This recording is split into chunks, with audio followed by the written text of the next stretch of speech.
Halo Mbak, ya Eh, gimana? Piye? ini jadi dia nggak membutuhkan lagi. Sampean kerja di situ berapa lama? 2 tahun 4 bulan ini.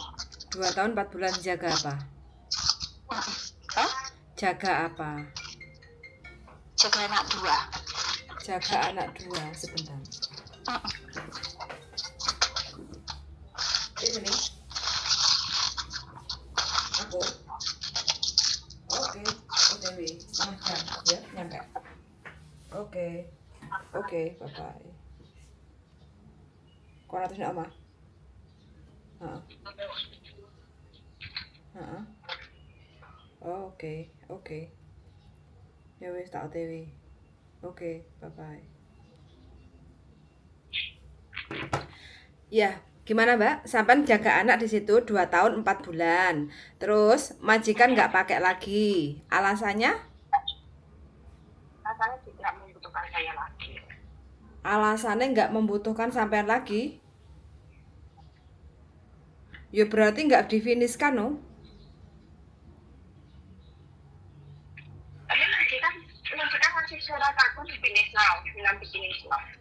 Mbak, alasan finish kontrak itu kalau majikan meninggal, majikan pindah negara, terus financial problem. Nggak tahu Mbak Yuli. Pokoknya katanya dikasih surat keterangan kamu bisa cari majikan lagi gitu. Cari majikan lagi bisa, cuma statusnya bukan finish Mbak Oh, nggak tahu ya Mbak. Heeh. Ya bilangnya gitu kan. Kemarin aku tanya, aku beli kontrak apa kamu terminate kan gitu kan. Nggak usah beli kontrak, nanti aku kasih surat keterangan buat kamu gitu. Itu kan kata Kalau majikan. saya nggak membutuhkan. Itu kan kata majikan Wah. Mbak. Tapi kan kalau tapi kalau secara aturan finish kontrak itu hanya 4 alasan itu Mbak Kalau hanya majikan nggak membutuhkan itu namanya rekod bagus tapi tidak dibilang finish kontrak. Terkecuali kalau majikan financial problem, nggak karena masalah keuangan kayak gitu ya, nggak bisa ngambil pembantu, gaji pembantu karena ada masalah keuangan, itu baru bisa. Tapi kalau dengan alasan tidak membutuhkan CC ya nggak bisa no. Saman bisa cari majikan baru itu bisa, cuma statusnya bukan finish kayak gitu loh. Oh, gitu Mbak Yuli. Iya. Ya nggak apa-apa, pokoknya yang penting aku dikasih alasan rekod baik gitu loh. Bisa nggak Mbak? Bisa nggak Mbak Yuli? Bisa. Jadi takutnya nanti salah paham kan. Kalau finish kontrak itu kan sampean bisa nunggu visa di Hong Kong. Tapi kalau sampean seperti ini kan namanya putus kontrak kayak gitu kan dengan alasan baik kayak gitu toh. Nah, itu sampean nunggu visanya di Makau atau di Indonesia. Oh gitu. Iya. Umur berapa sampean Mbak Aku 47 Mbak Yuli. 47, masih kepengen di Hong Kong kerja, nggak pengen pulang pensiun? Belum Mbak Yuli. Belum? Belum Mbak Yuli. Belum. Duitnya cek gurih ya Mbak? Masih gurih Mbak Yuli, maupun masih ketemu Riki loh. Yes, betul sekali. Berarti nanti pokoknya gimana? Oke. Minggu besok aku nggak libur. Tanggal 21 aku baru libur. Oke, nggak apa-apa. Tapi aku sekarang tinggal di Kamsong Road loh Mbak ya. Jangan di Kos BP. Daerah mana itu? Sama tinggal di mana toh? Aku di Polam. Waduh, Polam ujung ya. Kalau Polam sampai naik MTR ke Diamond Hill. Dari Diamond Hill nanti sampai pindah jurusan Dunmun Maonsan. Nah, ambil jurusan Dunmun, terus turunnya Kamsong Road. Oh, oke. Jadi cuma pindah satu tok. Dipindahin deh itu Diamond Hill. Sampai ambil Diamond Hill, terus pindah lagi kereta di depannya kayak gitu kan. Jurusan Dunma. Jadi MTR baru. MTR baru. Oh iya. Gitu ya? Iya. Oke. Iya. Ya wes. Kalau gitu nanti kalau bisa majikan terus nulis surat kayak gitu ya. Oke. Yuk, makasih. Yuk, bye bye.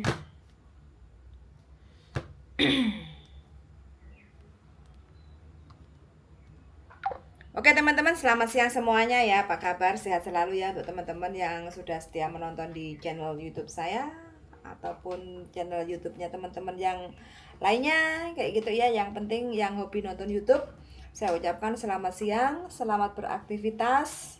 Jadi ini ngirit ya supaya kita nggak usah ke salon, jadi rambutnya disetrika wae. Jadi biar nggak kelihatan murat-marit kayak gitu. Karena ini pas kebetulan aja sih kepingin kayak gitu. Biasanya juga jarang di setrika rambutnya, karena kalau kebanyakan di setrika itu kadang mengakibatkan rambut itu terlalu kering kayak gitu ya, kebakar kayak gitu. Jadi sesekali aja nggak apa-apa kayak gitu. Nah, untuk teman-teman yang kepengen ganti majikan itu boleh-boleh saja.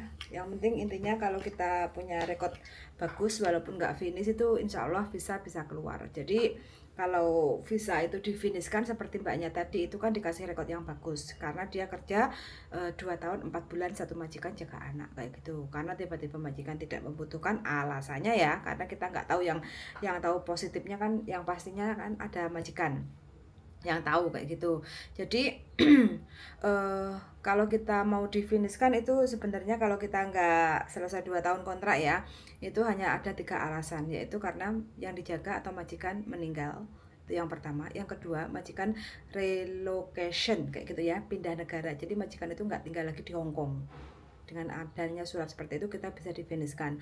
Terus yang ketiga yaitu financial problem, majikan punya masalah keuangan yang nggak bisa gaji CC kayak gitu. Jadi kita bisa difinishkan kalau kita nggak genap kerja 2 tahun. Tapi kalau seandainya alasannya majikan masuk panti jompo atau majikan sudah nggak butuh pembantu lagi kayak gitu, itu nggak bisa difinishkan. Artinya difinishkan itu walau kita nggak finish 2 tahun itu kita difinishkan ya, artinya difinishkan kalau kita kerja nggak cukup 2 tahun tapi kita bisa nunggu visa di Hong Kong. Jadi nunggu majikan baru itu kita bisa nunggu di Hong Kong. Tapi kalau kita tidak ada alasan 3 hal tadi, walaupun alasannya bagus, majikan masuk, mungkin ya majikan masuk panti jompo atau majikan sudah nggak butuh CC lagi karena anaknya udah gede kayak gitu ya, ya mau nggak mau kita tetap tidak bisa dibilang difinishkan. Tapi kita tidak finish tapi ada catatan rekod yang bagus kayak gitu ya.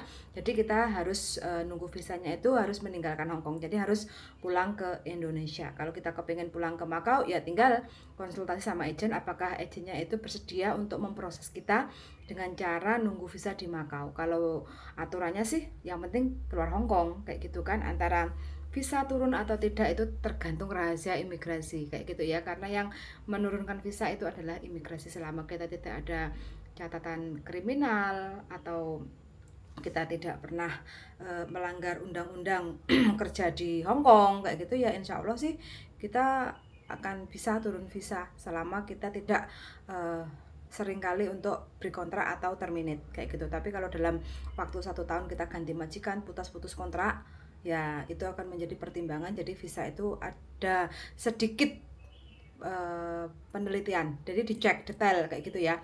Kenapa sih ini kok 1 tahun ganti 3 majikan? Jadi mungkin rekod dari majikan pertama A, B, C itu akan ditelepon. Kalau seandainya memang alasan majikan yang pertama, oh iya DE pertama kali kerja sama saya cuma 7 bulan kayak gitu karena yang dijaga neneknya meninggal kayak gitu ya. Terus ganti lagi majikan, oh ya ini dia kerja sama aku cuma 1 bulan karena yang dijaga kakeknya meninggal, contoh kayak gitu ya. Terus yang ketiga, oh ya dia kerja sama aku karena majikannya karena aku kena masalah PHK kayak gitu ya, jadi nggak bisa ngambil pembantu ya, itu nggak ada masalah, bisa turun kayak gitu ya. Tapi kalau di saat majikan atau imigrasi ya, imigrasi itu ngecek ke rekod mantan majikan A, B, C, majikan pertama, kedua, dan ketiga mungkin, oh alah dia kerja pertama sama saya itu cuma 3 bulan karena apa, dia nggak bisa bahasa, nggak bisa kerja, mau yonga kayak gitu kan ya, otomatis itu kan sedikit cacat rekod kayak gitu ya. Terus yang kedua mungkin majikan yang kedua, oh ya nggak, dia not follow my instruction kayak gitu ya. Jadi pekerjaan itu karepe dhewe, nggak follow apa yang aku perintahkan kayak gitu kan, itu juga termasuk sedikit cacat rekod. Nah kalau sudah ada 2, tinggal majikan yang ketiga ditanya lagi, oh iya dia sering keluar tanpa izin kayak gitu ya, dia sering keluar di saat jam kerja neneknya ditinggal sendiri di saat tidur, terus neneknya sendirian, dia sering keluar nggak tahu kemana, sering menghilang kayak gitu ya. Nah itu kan juga sedikit cacat rekod kayak gitu ya. Bagi teman-teman siapapun yang masih ingin kerja di Hong Kong, selalu berhati-hati aja, waspada. Pokoknya niatnya kita kerja di Hong Kong, mudah-mudahan selalu diberi kemudahan dan kelancaran rezeki yang berkah barokah kayak gitu ya. Sangat sudah mendengarkan dan see you in the next video. Bye bye.